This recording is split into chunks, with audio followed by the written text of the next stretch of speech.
जय जगन्नाथ शुभ सकाळ। आज हूँ नवेम्बर 15 तारीख शुक्रवार। आज दिन भर अनेक गुरुत्वपूर्ण खबर आसी देश विदेश आरंभ कर ओडिशार समस्त गुरुत्वपूर्ण खबर जानीपर। तेबे आसतु आज दिन 20टी बड़ मुख्य खबर उपर नजर पकईबा। वीडियो भल लगे आपण भल पाइबा स्वरूप गोटे गोटे लाइक निश्चित भाव कर दिंतु। आपण केउ जिल्लार वीडियो देखुंत कमेंट माध्यम जनातु। वीडियो को संपूर्ण भाव शेष पर्यंत देखिए। वीडियो को शेयर करने सहित मो चैनल को सब्सक्राइब करंतु। आसिला प्रथम खबर। मुख्यमंत्री देले बड़ सूचना। एका सांगरे ओडिशा आसिबे राष्ट्रपति और प्रधानमंत्री। एही कार्यक्रम देवे जोग।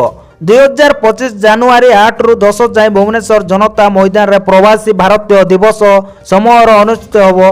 एही कार्यक्रम जोग देवा ओडिशा गस्तरे आसिबे राष्ट्रपति द्रौपदी मुर्मू, प्रधानमंत्री नरेंद्र मोदी केंद्र कैबिनेट रो अन्य सदस्य। मंगलवार मुख्यमंत्री मोहन माझी नुआ दिल्ली रे एही सूचना दैछन्ती बोली खबर मिलिछि। परवर्ती खबर।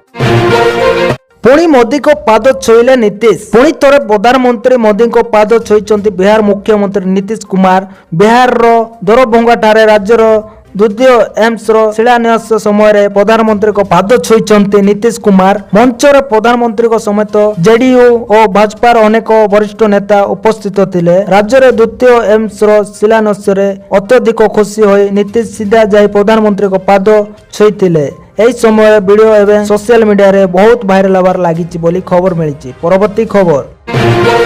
सीआईएसएफ प्रथम महिला बाटालियन को मंजूरी। 1000 महिला को मिलिबो नियुक्ति। केंद्रीय शिल्प सुरक्षा बल सीआईएसएफ प्रथम महिला बाटालियन को स्वराष्ट्र मंत्रालय मंगलवार मंजूरी देइछि। एही प्रस्तावित बाटालियन 1000 अधिक महिला कर्मी रहिबे। समस्त प्रकार सुरक्षा संक्रांत कार्य रे एमान को मुतयन करा जिवो। वीआईपी को सुरक्षा विमान बंदर दिल्ली मेट्रो शिल्प सुरक्षा आदि पई सेमान को मुतयन करा जिवो। सीआईएसएफ उप महानिदेशक दीपक बोम्मा कहिसंती महिला बाटालियन गठन हेबा द्वारा अधिकरू अधिक महत्वाकांक्षी युवती सीआईएसएफ सामिल हेबा पई आग्रह प्रकाश करिवे।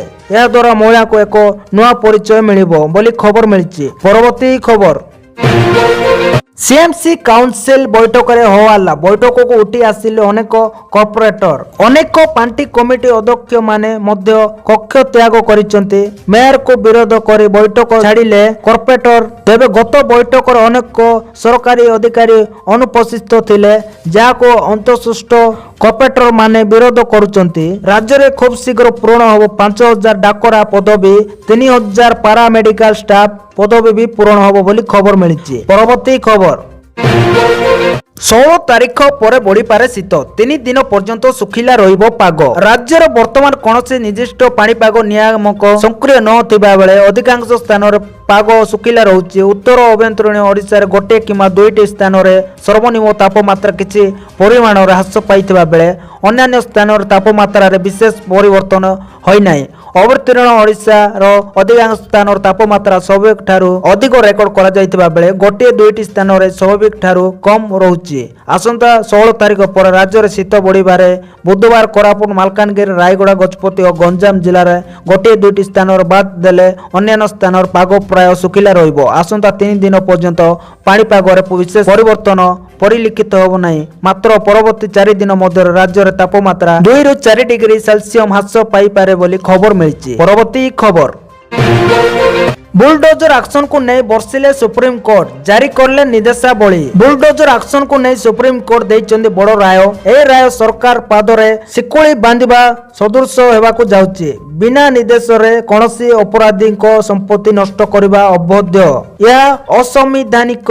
एतिस कोनोसी व्यक्ति को घर बा अनुष्ठान उपरे बुलडोजर चलैबा को हेले 15 दिन आगरू नोटिस करबा को कोर्ट कहिसंती। कार्यपालिकार अधिकारी न्यायाधीश होई पारिबे नाही।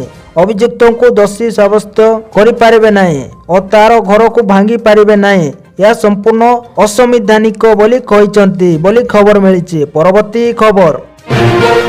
चाइनार नुआ चाल। पाकिस्तान को देला चेतावनी। पाकिस्तान रो कराची विमान बंदर निकट होइतिबा बोम्बा विस्फोरण 2 जन चाइनार इंजीनियर को मृत्यु घटिछि।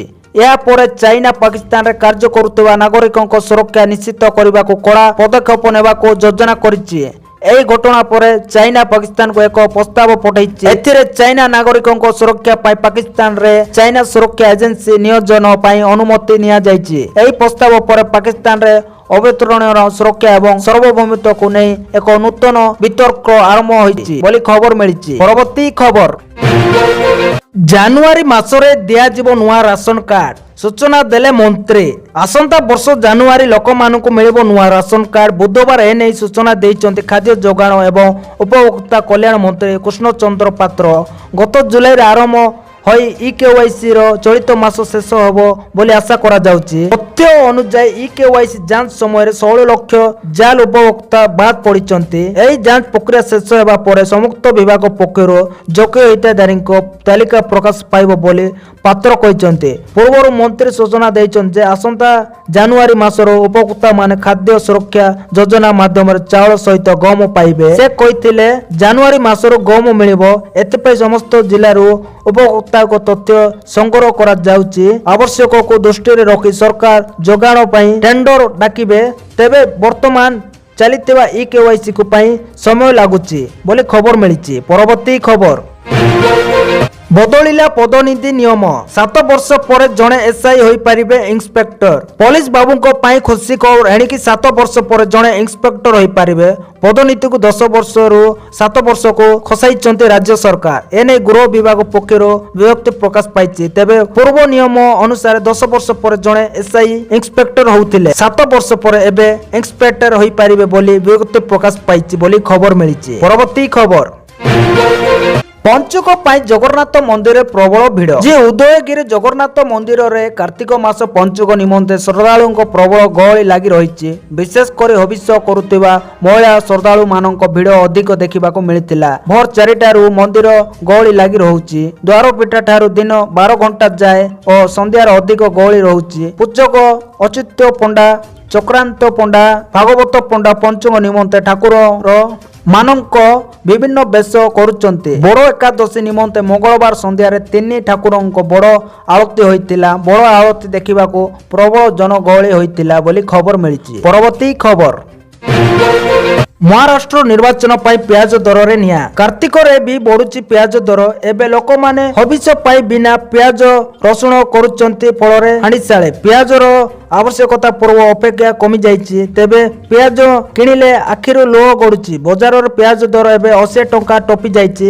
ତେବେ ଏହାର କାରଣ ନେଇ ସରକାର ପକ୍ଷରୁ ସ୍ପଷ୍ଟୀକରଣ ଦିଆଯାଇଛି। ଏବେ ନାସିକ ବଜାର ଉପରେ ଓଡ଼ିଶା ନିର୍ଭର କରୁଛି। ମହାରାଷ୍ଟ୍ରରେ ଏବେ ନିର୍ବାଚନ ଚାଲିଥିବାରୁ ପିଆଜର ଚାହିଦା ଢେର ବଢି ଯାଇଛି। ଭୋଜି ଭାତ ପାଇଁ ପିଆଜର ଚାହିଦା ବଢିଥିବାରୁ ଦର ଚଳା ରହିଛି। ନାସିକରେ ପିଆଜ ଦର ଉଚ୍ଚ ଥିବାରୁ ଓଡ଼ିଶା ବଜାରରେ ପିଆଜର ଦାମ ବଢିଛି ବୋଲି ଖବର ମିଳିଛି। ପରବର୍ତ୍ତୀ ଖବର, ପ୍ରତି ମାସରେ ମହିଳାଙ୍କ ଖାତାକୁ ଆସିବ 1500 ଟଙ୍କା। ମିଳିତ ସରକାର ରାଜ୍ୟବାସୀଙ୍କ ପାଇଁ ଆଉ ଏକ ଖୁସି ଖବର ଘୋଷଣା କରିଛନ୍ତି। କୁହାଯାଉଛି ରାଜ୍ୟରେ ଆଉ ଗୋଟିଏ ଯୋଜନା କାର୍ଯ୍ୟକାରୀ ହେବାକୁ ଯାଉଛି। ଏଥିପାଇଁ ରାଜ୍ୟ ସରକାର ଆବଶ୍ୟକ ପାଣ୍ଠି ଜାରି କରିସାରିଛନ୍ତି।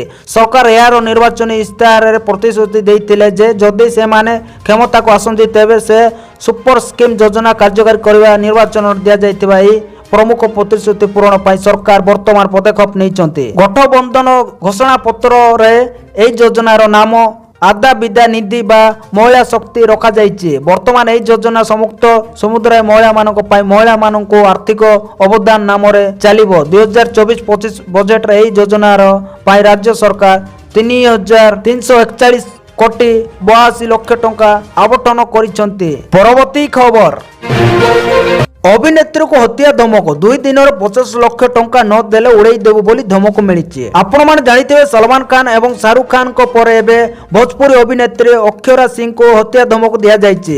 ଅଜଣା ନମ୍ବରରୁ ତାଙ୍କୁ ଧମକପୂର୍ଣ୍ଣ କଲ୍ ଆସିଛି। କଲ୍ର ତାଙ୍କ ସହ ଅସଦାଚରଣ କରିବା ସହ 50 ଲକ୍ଷ ଟଙ୍କା ମାଗିଥିବା ଅକ୍ଷରା ଦାନାପୁର ଥାନାରେ ଲିଖିତ ଅଭିଯୋଗ କରିଛନ୍ତି। ଅଭିନେତ୍ରୀଙ୍କ ଅଭିଯୋଗ ପରେ ପୋଲିସ ଏକ ମାମଲା ରୁଜୁ କରି ଘଟଣାର ତଦନ୍ତ ଆରମ୍ଭ କରିଛି। ତାଙ୍କ ଅଭିଯୋଗରେ ଅକ୍ଷରା କହିଛନ୍ତି ନଭେମ୍ବର 11 ଦିନ ପ୍ରାୟ 12:20 ସମୟରେ ତାଙ୍କୁ 2ଟି ଭିନ୍ନ ନମ୍ବରକୁ କଲ୍ ଆସିଥିବା, ସେ କଲ୍ ପାଇବା ମାତ୍ରେ କଲ୍ କରୁଥିବା ବ୍ୟକ୍ତି ତାଙ୍କୁ ଦୁର୍ବ୍ୟବହାର କରି ଧମକ ଦେଇଥିଲେ।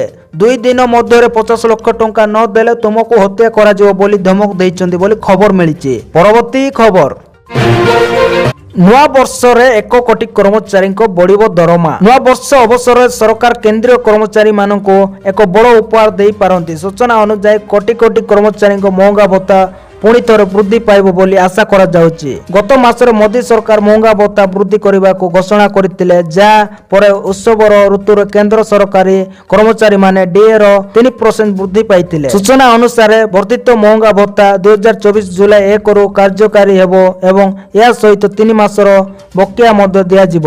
ପୁଣି ଥରେ ନୂଆ ବର୍ଷରେ କୋଟି କୋଟି କର୍ମଚାରୀଙ୍କ ଦରମା ବୃଦ୍ଧି ହେବାର ସମ୍ଭାବନା ପ୍ରକାଶ ପାଇଛି। ନୂଆ ବର୍ଷରେ ଡିଏ ବୃଦ୍ଧି ପାଇବ। ନୂଆ ବର୍ଷ ଆରମ୍ଭ ସହିତ ସରକାର କେନ୍ଦ୍ରୀୟ କର୍ମଚାରୀଙ୍କ ପାଇଁ ଏକ ବଡ଼ ଘୋଷଣା କରିପାରନ୍ତି। ରିପୋର୍ଟ ଅନୁଯାୟୀ ପୁଣି ଥରେ ମହଙ୍ଗା ଭତ୍ତା ଡିଏ ବୃଦ୍ଧି ହେବାର ଆଶଙ୍କା କରାଯାଉଛି ବୋଲି ଖବର ମିଳିଛି। ପରବର୍ତ୍ତୀ ଖବର, LAC ରେ ଶେଷ ହେଲା ଭାରତ ଚାଇନାର ପ୍ରଥମ ପେଟ୍ରୋଲିଂ। ପୂର୍ବ ଲଦାଖର ଡେମୋଚକ ଦ୍ୱୀପ ସାଙ୍ଗର ବିବାଦୀୟ ଅଞ୍ଚଳରେ ଉଭୟ ଭାରତ ଏବଂ ଚାଇନା ପ୍ରଥମ ରାଉଣ୍ଡ ପେଟ୍ରୋଲିଂ ଶେଷ କରିଛନ୍ତି। ନିକଟରେ ଦୁଇ ଦେଶ ପରସ୍ପର ସହ ଯୁକ୍ତି କରି ବିବାଦୀୟ ଅଞ୍ଚଳରୁ ସେନା ପ୍ରତ୍ୟାହାର କରିଥିଲେ। ଏଥିସହ ଭିତ୍ତିଭୂମିକୁ ମଧ୍ୟ ହଟାଇଥିଲେ। ଅସନ୍ତୋଷ ପ୍ରକ୍ରିୟାର ପ୍ରଭାବଶାଳୀ କାର୍ଯ୍ୟକାରିତା ନିଶ୍ଚିତ କରିବାକୁ ପ୍ରତି ସପ୍ତାହରେ ଏହି ଅଞ୍ଚଳରେ ଏକ ସମନ୍ୱିତ ପେଟ୍ରୋଲିଂ କରିବାକୁ ଉଭୟ ପକ୍ଷ ସହମତ ହୋଇଥିଲେ। ଏହି ସମନ୍ୱୟ ସ୍ଥାନୀୟ ସ୍ତରରେ ଗୋଟେ ଏବଂ ସ୍ଥାନୀୟ କମାଣ୍ଡରଙ୍କ ମଧ୍ୟରେ ବୁଝାମଣା ପରେ ଏହାର ମୂଳ ନିୟମ ସ୍ଥିର ହୁଏ। ସେହି ଅନୁସାରେ ଉଭୟ ଦେଶ ଏବେ ପ୍ରଥମ ରାଉଣ୍ଡ ପେଟ୍ରୋଲିଂ ଶେଷ କରିଛନ୍ତି ବୋଲି ଖବର ମିଳିଛି। ପରବର୍ତ୍ତୀ ଖବର, ମହିଳାମାନଙ୍କ ପାଇଁ ଆସିଲା ବଡ଼ ଖୁସି ଖବର। ଗୃହଲକ୍ଷ୍ମୀ ଯୋଜନାରେ ଏହି ମହିଳାଙ୍କୁ ମିଳିବ 2000 ଟଙ୍କା। ସାଧାରଣ ଲୋକଙ୍କ ପାଇଁ ସରକାରଙ୍କ ବିଭିନ୍ନ ଯୋଜନା ଆଣିଛନ୍ତି। କେଉଁ ରାଜ୍ୟରେ ଲାଡି ବେହେନ ଯୋଜନା ତ କେଉଁଠି ସାକ୍ଷୀ ଯୋଜନା ବ୍ୟବହାର କରି ମହିଳାଙ୍କୁ ଆର୍ଥିକ ଦୃଷ୍ଟିରୁ ସମୃଦ୍ଧ କରିବା ଚେଷ୍ଟା କରନ୍ତି। ମୋଟ ଉପରେ ଦେଶର ବିଭିନ୍ନ ରାଜ୍ୟରେ ମହିଳାଙ୍କ ପାଇଁ ସରକାର ବିଭିନ୍ନ ଯୋଜନା ଚଲାନ୍ତି। ତେଣୁ ଏପରି ଏକ ଯୋଜନା କର୍ଣ୍ଣାଟକରେ ମଧ୍ୟ ଜାରି ରହିଛି, ଯାହା ଗୃହଲକ୍ଷ୍ମୀ ଯୋଜନା ଭାବରେ ଜଣାଶୁଣା।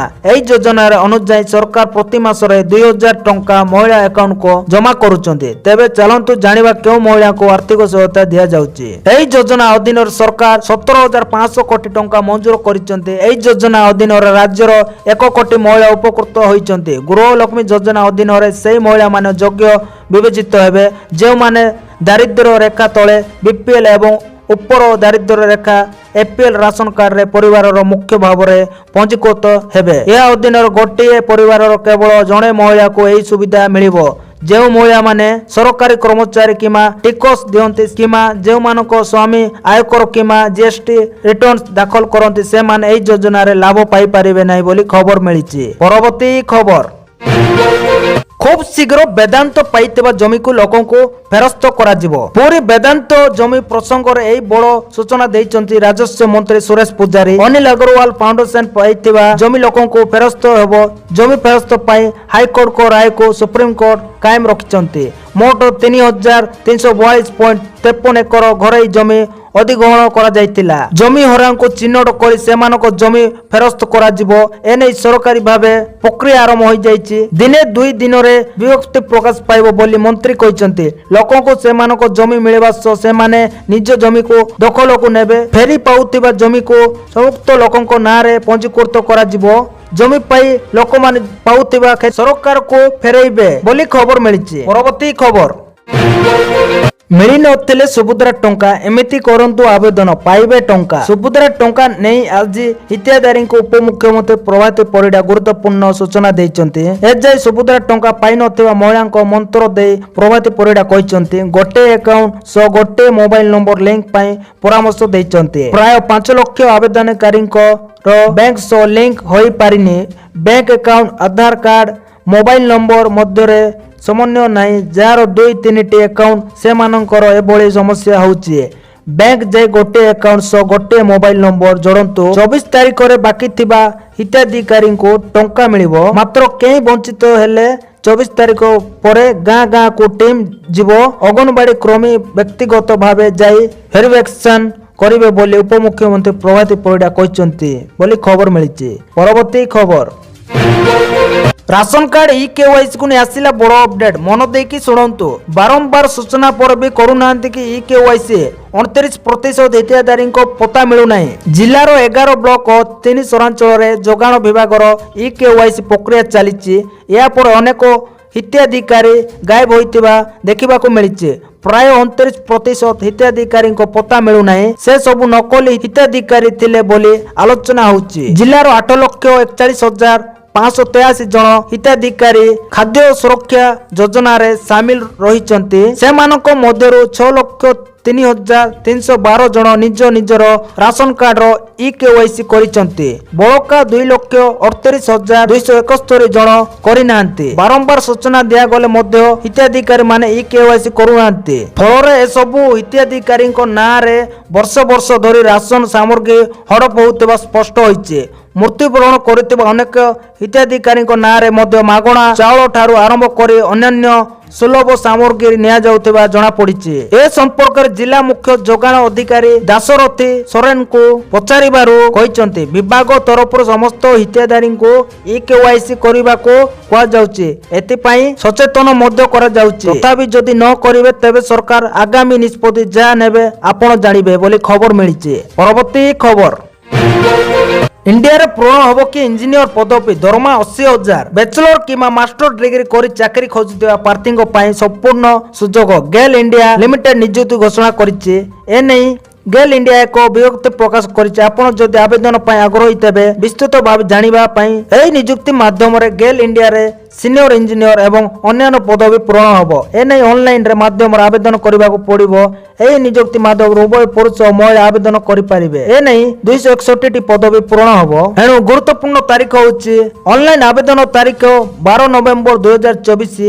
ଅନଲାଇନ ଆବେଦନ ଶେଷ ତାରିଖ 11 ଡିସେମ୍ବର 2024 ବୋଲି ଖବର ମିଳିଛି। ପରବର୍ତ୍ତୀ ଖବର, ବଢିଲା ମହେନ୍ଦ୍ର ସିଂ ଧୋନିଙ୍କ ଅଡୁଆ, ହାଇକୋର୍ଟକୁ ନୋଟିସ। ଭାରତୀୟ କ୍ରିକେଟର ପୂର୍ବତନ ଅଧିନାୟକ ମହେନ୍ଦ୍ର ସିଂ ଧୋନିଙ୍କ ବଢିଲା ଅଡୁଆ ଝାରଖଣ୍ଡ ହାଇକୋର୍ଟ ତାଙ୍କୁ ନୋଟିସ ଜାରି କରିଛନ୍ତି। ଅଦାଲତରେ ହାଜର ହେବାକୁ ତାଙ୍କୁ କୋର୍ଟ ନିର୍ଦ୍ଦେଶ ଜାରି କରିଛନ୍ତି। ସୂଚନା ମୁତାବକ ମୀର ଦିବାକର ଓ Soumya Das Arka Sports and Management Limited ନିର୍ଦ୍ଦେଶକ ଅଟନ୍ତି। ତାଙ୍କ ନାମରେ କ୍ରିକେଟ ଏକାଡେମୀ ଖୋଲିବା ପାଇଁ ଉଭୟ ମହେନ୍ଦ୍ର ସିଂ ଧୋନିଙ୍କ ସହ ଯୁକ୍ତି କରିଥିଲେ। ତେବେ ଏହାର କିଛି ଦିନ ପରେ MS ଧୋନି ମୀର ଦିବାକର ଏବଂ ସୌମ୍ୟା ଦାସଙ୍କ ବିରୋଧ ଠକେଇ ଅଭିଯୋଗ ଆଣିଥିଲେ।